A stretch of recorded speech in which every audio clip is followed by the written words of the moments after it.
Friends, evening snacks செய்யணும்னு நினச்சேன். பார்த்தீங்கன்னா வீட்டில் கடலை மாவு இருந்தது. 1 கப் கடலை மாவு எடுத்துட்டேன். அரிசி மாவு 1/2 கப்பு, சோம்பு பொடி 1 டீஸ்பூன், பெருங்காயம் 1/2 டீஸ்பூன், மிளகாய்த்தூள் 1 டீஸ்பூன், ஆப்ப சோடா 1/2 டீஸ்பூன், இதுக்கு தேவையான அளவுக்கு சால்ட்டு, தண்ணி ஊற்றி மிக்ஸ் பண்ணிக்க போகிறேன்.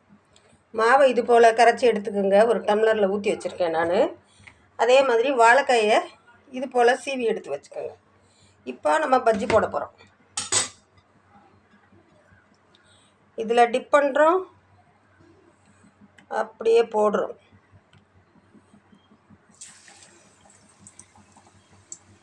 ஒரு சுவையான bajji evening snack. Easy snack, healthy snack. வாங்க சாப்பிட்லாம்.